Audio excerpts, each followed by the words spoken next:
Oke, assalamualaikum warahmatullahi wabarakatuh. Jumpa lagi dengan saya di pertemuan keempat untuk bab ketiga, yaitu metode harga pokok proses.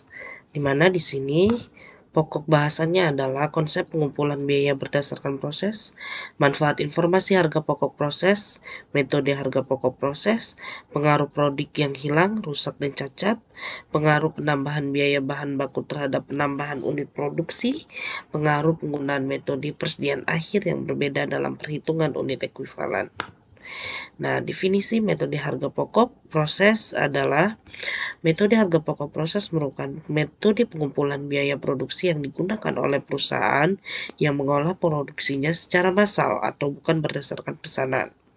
Biaya produksi dikumpulkan untuk setiap proses selama jangka waktu tertentu, dan biaya produksi persatuan dihitung dengan cara membagi total biaya produksi dalam periode tertentu dengan jumlah suatu produk yang dihasilkan dari proses tersebut selama jangka waktu yang bersangkutan.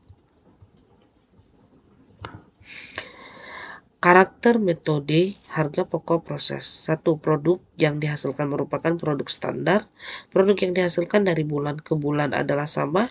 Kegiatan produksi dimulai dengan diterbitkannya perintah produksi yang berisi rencana produksi produk standar untuk jangka waktu tertentu. Contoh, pabrik semen, pabrik tahu, pabrik tempe.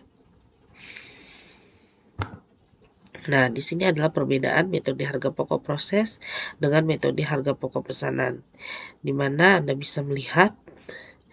Nah, untuk pengumpulan biaya produksinya menurut pesanan, kalau ini menurut per departemen per periode akuntansi. Begitu juga perhitungan harga pokok persatuan. Di sini dibagi jumlah total biaya pesanan dibagi jumlah produk yang dipesan. Kalau ini total biaya periode waktu tertentu dibagi jumlah produk berdasarkan periode tertentu. Penggolongan biaya produksi juga biaya produksi langsung, biaya produksi tidak langsung. Kalau di harga pokok proses tidak perlu biaya langsung dan tidak langsung. BOP ditetapkan BOP dibagi jumlah produk satuan periode akuntansi. Untuk BOP-nya sendiri, BOP terdiri dari biaya bahan penolong, BTK TL, biaya produksi lainnya, biaya ditetapkan di muka. Sedangkan BOP selain biaya bahan baku, BTK, biaya tenaga kerja maksudnya, dibebankan sesungguhnya terjadi pada periode akuntansi. Arus periode pada harga pokok proses. Produk dapat bergerak di pabrik dengan berbagai cara. 3 bentuk arus atau aliran produk yang berkaitan dengan perhitungan harga pokok proses yaitu arus produk berurutan atau sequential product flow, arus produk sejajar atau parallel product flow, dan arus produk selektif atau selective product flow. Nah, di sini adalah gambar aliran produk secara berurutan, di mana produk dalam proses departemen pemotongan masuk ke bahan baku tenaga kerja overhead. Nah, dari tenaga kerja overhead itu masuk produk dalam proses departemen tenun dan masuk ke produk dalam proses departemen painting. Bahan baku tenaga kerja overhead masuk ke barang jadi. Nah, untuk gambar kedua aliran produk secara paralel. Nah, di sini ada produk dalam proses departemen pemotongan, bahan baku tenaga kerja overhead, masuk ke produk dalam proses departemen peleburan, tenaga kerja overhead, dan di sini juga ada produk dalam proses departemen pengampelasan, bahan baku tenaga kerja overhead bersatu di sini, dan di sini menjadi produk dalam proses departemen perakitan, yaitu bahan baku tenaga kerja overhead, dan masuk lagi ke produk dalam proses departemen penyelesaian, yaitu tenaga kerja overhead lagi. Nah, di sini adalah gambar aliran produk secara selektif. Produk dalam proses departemen tenun tadi masuk ke bahan baku tenaga kerja overhead dibagi menjadi 3, ke produk dalam proses departemen pengepakan, produk dalam proses departemen painting, dan produk dalam proses departemen penjahitan. Nah, di sini ada tenaga kerja overhead semua berkumpul masuk ke akhirnya di produk dalam proses departemen pengepakan. Nah, di sini ada bahan baku dan tenaga kerja overhead masuk jadi produk selesai.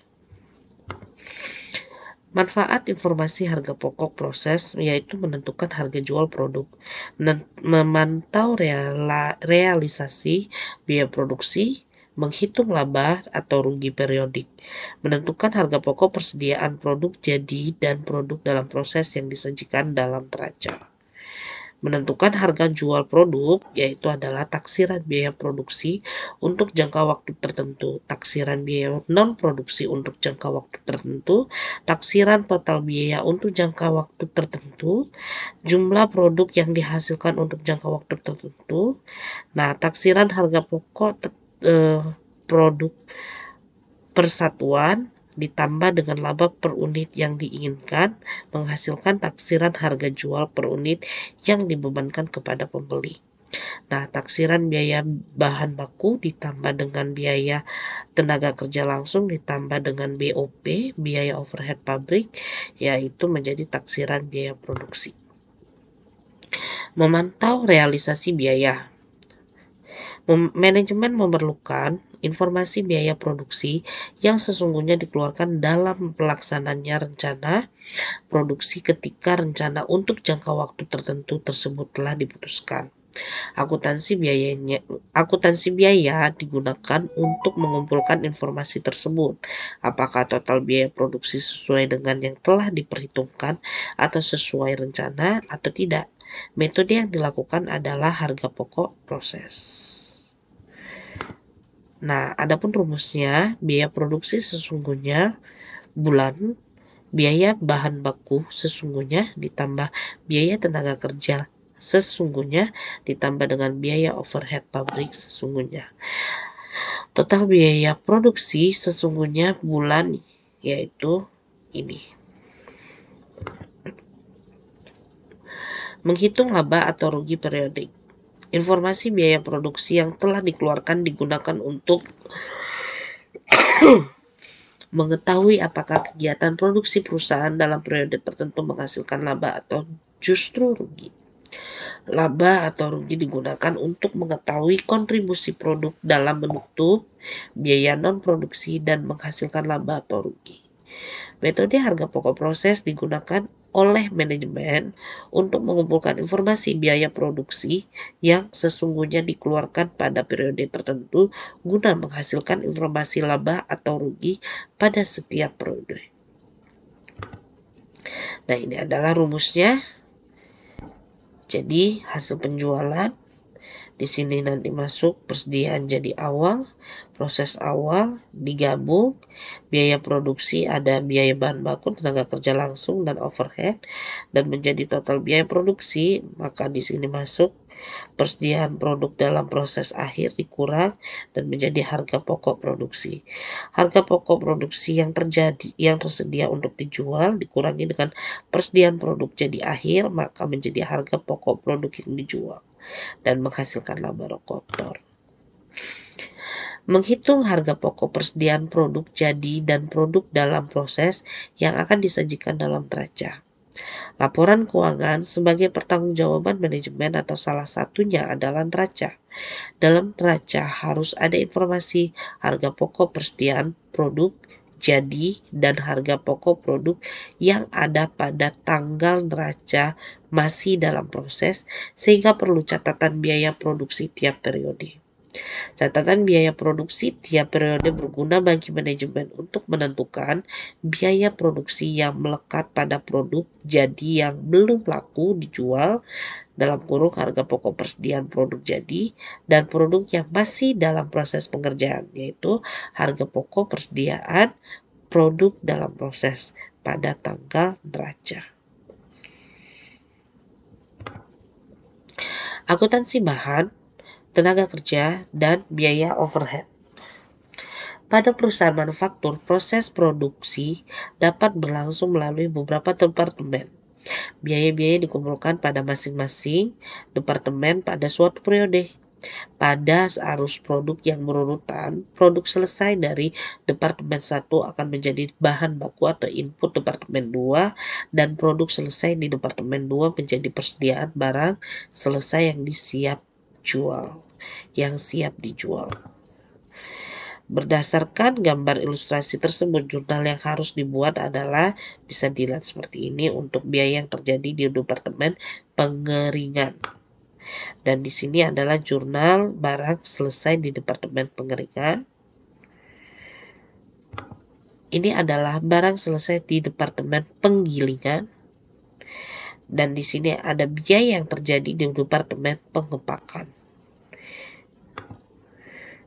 Barang selesai di Departemen Pengepakan, dan di sini ada jurnal barang belum selesai di Departemen Pengepakan. Laporan biaya produksi. Pengertian laporan biaya produksi merupakan media untuk menyajikan informasi mengenai jumlah biaya yang harus dipertanggungjawabkan oleh sebuah departemen dan pertanggungjawabannya juga menjadi dokumen sumber untuk menjurnal biaya yang ditransfer dari suatu departemen ke departemen lainnya untuk persediaan barang jadi. Isi laporan biaya produksi menyajikan biaya total dan per unit produk yang diterima dari satu atau lebih departemen, biaya bahan baku, tenaga kerja, dan overhead pabrik yang ditambahkan oleh departemen yang bersangkutan, biaya persediaan produk dalam proses atau BDP awal dan akhir, biaya yang transfer ke departemen berikutnya, atau kepersediaan barang selesai. Isi laporan biaya produksi yaitu laporan biaya produksi dibagi dalam 3 bagian. Memuat data kuantitas, memuat jumlah biaya total dan per unit yang harus dipertanggungjawabkan, dan memuat pertanggungjawaban biaya. Adapun data kuantitas menunjukkan jumlah unit produksi yang diproses dalam suatu departemen dalam satu periode dan hasil pemrosesan terhadap unit produk. Data dinyatakan dalam unit produk, misalnya buah, liter, dan kilogram, tidak dalam satuan bahan. Biaya yang harus dipertanggungjawabkan menyajikan informasi mengenai biaya total dan per unit yang diakumulasikan dalam suatu departemen. Jumlah tersebut yang harus dipertanggungjawabkan oleh departemen yang bersangkutan. Jenis biaya yang diakumulasikan di departemen hanya atas biaya produksi yang ditambahkan oleh departemen tersebut. Unit ekuivalen yaitu yang menyatakan banyaknya unit yang telah menggunakan biaya bahan, tenaga kerja langsung, overhead pabrik dalam satu periode. Unit ekuivalen sama dengan unit selesai ditambah dalam kurung unit dalam proses akhir X persen penyelesaian. Pertanggungjawaban biaya menyajikan informasi pertanggungjawaban biaya yang diakumulasikan dalam sebuah departemen. Jumlah biaya yang dipertanggungjawabkan dalam bagian ini harus sama besarnya dengan jumlah biaya yang harus dipertanggungjawabkan dalam bagian kedua laporan. Nah, di sini adalah laporan biaya produksi. Nah, data produksi yang dimasukkan 2.500, produk jadi yang ditransfer ke gudang 2.000, produk dalam proses 500, jumlah produk yang dihasilkan 2.500. Nah, ini kita akan bahas lebih mendalam di slide berikutnya nanti. Nah, metode harga pokok proses tanpa memperhitungkan persediaan produk dalam proses awal. Perusahaan yang produknya diolah melalui satu departemen.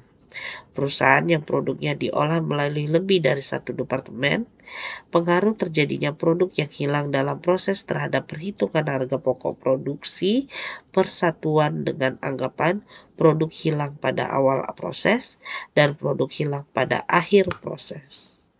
Nah, di sini adalah metode harga pokok proses produk melalui satu departemen atau tidak ada BDP awal. PT Risa Rimendi mengolah produknya secara massal melalui satu departemen produksi. Biaya yang dikeluarkan selama bulan Januari yaitu biaya bahan baku 5 juta, biaya bahan penolong 7.500.000, biaya tenaga kerja 11.250.000, dan biaya overhead pabrik 16.125.000, di mana total adalah 39.875.000.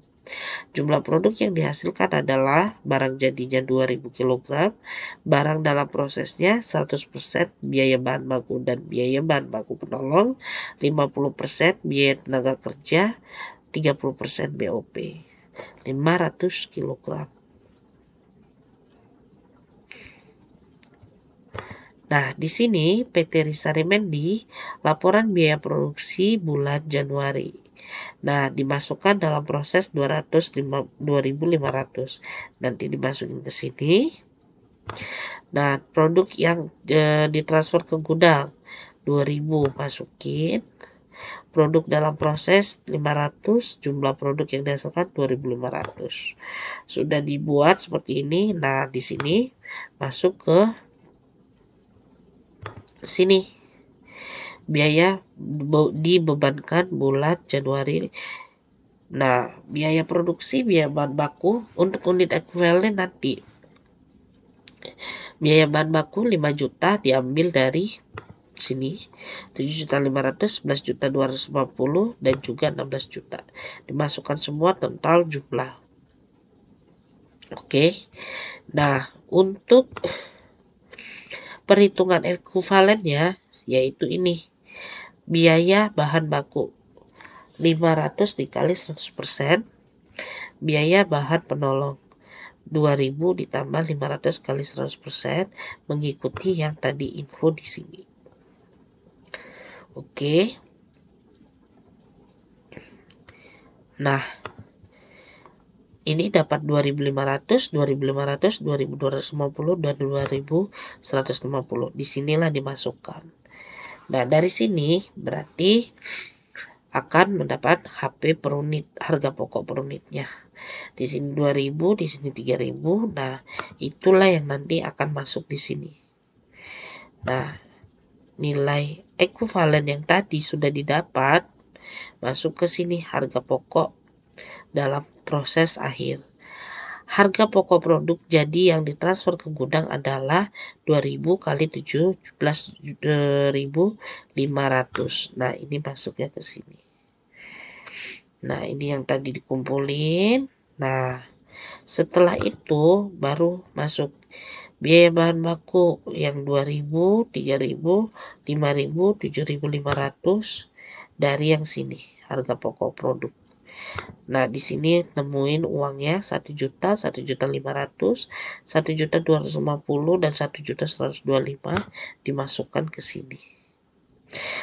Maka jumlah biaya produksi yang dibebankan bulan Februari adalah 39.875.000. Di sini dia. Jadi, harga pokok produk jadi yang ditransfer ke gudang 35 juta ditambah total dari harga pokok produk dalam proses akhir. Jadi 39 juta. Oke. Jurnal yang dibutuhkan bisa dilihat seperti ini. Untuk pencatatan pemakaian bahan baku, pemakaian bahan penolong, biaya tenaga kerja, biaya overhead pabrik. Dan ini adalah mencatat produk selesai dan mencatat dalam barang dalam proses akhir. Nah, di sini metode harga pokok proses produk melalui lebih dari satu departemen. Oke, metode harga pokok proses 2 departemen, di mana PT Elionasari memiliki 2 departemen produksi, Departemen A dan Departemen B. Data produksi dan biaya kedua departemen pada bulan Januari adalah sebagai berikut. Dimasukkan ke dalam proses departemen itu 5.000 kg. Nah, produk yang ditransfer ke B 30.000. Produk selesai ditransfer ke gudang tidak ada, dan yang ditransfer 24.000. Produk dalam proses akhir adalah 5.000, yang departemen B 6.000. Nah, ini adalah biaya bahan baku, biaya tenaga kerja langsung, biaya tenaga kerjanya, dan biaya overhead pabrik. Nah, di sini adalah tingkat penyelesaian PDP akhir adalah biaya bahan baku 100%, biaya konversi 20%, kalau di sini 50%. Nah, perhitungan unit ekuivalen ya. Biaya bahan baku, biaya tenaga kerja, dan BOP 30.000 ditambah 5.000 dikali 100% karena ngikutin ini ya. Dan biaya konversi tadi 20% untuk BTK dan BOP. Oke. Ya, sorry. Nah, ini. Nah, jadi di sini biaya bahan bakunya dapat 35.000, BTK-nya 31, dan biaya overhead-nya 31. Sedangkan untuk departemen B, karena biaya bahan bakunya dia ditransfer, jadi belum ada awalnya. Nah, ini biaya tenaga kerja dan BOP yang kena. Dan ini konversinya, biaya konversinya 50% ngikutin ini. Maka di sini dikali 50. Oke, jadi 27.000 dan 27.000.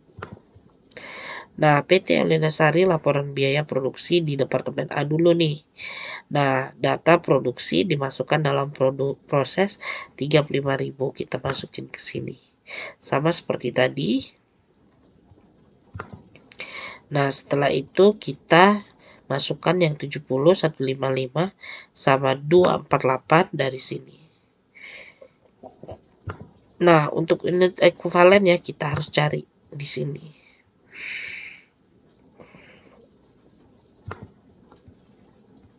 Yang ini tadi, sorry maaf. Sudah dapat 35, 31, 31. Nah, itu harga pokok per unitnya ada 2, 5, 8, dan 15. Nah, setelah itu masuk ke sini perhitungan biaya harga pokok produk jadi yang ditransfer ke Departemen B 30.000 kg kali 15, jadi ada 450.000. Harga pokok produk dalam proses akhir. Nah, di sini biaya bahan baku dikali 2, BTK dikali 5 karena konversinya 20%, BOP-nya 20% kali 8. Nah, di sini total 23.000. Ini coba nanti pakai kalkulator biar jangan salah ya perhitungannya. Jumlah biaya produksi Departemen A yaitu 473. Nah, di sini adalah 473-nya. Oke, ini adalah laporan biaya produksi Departemen A. Nah, adapun jurnal-jurnal di Departemen A yang terbentuk adalah seperti ini. Oke, dan ini. Serta ini. Nah, di sini PT Eliana Sari laporan biaya produksi untuk yang B. Dia menerima dari Departemen A 30, tapi produksi jadi ditransfer ke gudang adalah 24. Maka dia masukin gini 30, 24. Nah, di sini produk dalam proses akhir 6.000, jumlah produk yang dihasilkan 30. Ikutin seperti ini. Nah, setelah di sini biaya kumulatif yang dibebankan di Departemen B.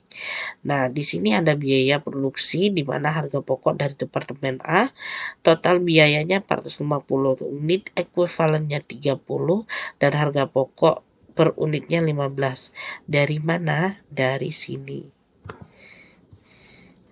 Ya, harga pokok per unitnya 15. Oke. Nah, di sini karena biaya yang di unit ekuivalen 30 karena yang ditransfer 30 ya. Biaya yang ditambahkan Departemen B. Nah, di sini dia punya biaya tenaga kerja 270 dan BOP 405. Kalau nggak salah, kita coba lihat lagi. Nah, di sini 27405. Nah, dari situ masuk lagi ke sini. Nah, di sini biaya ekuivalennya yang 27.000 pakai yang ini. Yang 27.000 pakai yang ini. Karena dia konversi 50% Departemen B. Nah, di sini balik lagi ke sini. Nah, jumlah tambahan adalah harga pokok produk biaya tenaga kerja adalah 10, BOP adalah 15, jumlah tambahannya adalah 25. Karena di sini ada pentotalan. Jadi, total biaya kumulatifnya adalah 1.125.000 dengan harga pokok produknya adalah 40. Nah, di sini ini yang nanti di sini. Nah, 40 total biaya kumulatif departemen. Nah, di sini masuk perhitungan biaya harga produk jadi yang ditransfer ke departemen B 24.000 kg dikali 40 adalah 960. Harga pokok produk dalam proses akhir adalah, nah di sini 90.000. Nah, sedangkan biaya tambahan di departemen B adalah 30 tambah 45 yaitu 75. Jadi untuk total harga pokok produksi dalam proses departemen B adalah 165. Nah, 165 ini ditambah 960. Jadi 1.125 ini kurang ke kanan berarti ya. Mohon maaf. Disinilah jumlah biaya produksi yang dibebankan di departemen B yaitu 1.125.000. Oke, ini adalah jurnal-jurnal yang terbentuk di departemen B, yaitu mencatat penerimaan produk dari departemen A, pencatatan biaya tenaga kerja, pencatatan BOP, dan mencatat produk selesai ditransfer ke gudang, mencatat barang dalam proses akhir. Oke, sampai di sini kita akan bertemu melanjutkan pertemuan selanjutnya di metode harga pokok proses dan masuk ke pertemuan kelima dengan bab selanjutnya juga. Sampai di sini saya akhiri. Wabillahi taufiq walhidayah. Wassalamualaikum warahmatullahi wabarakatuh.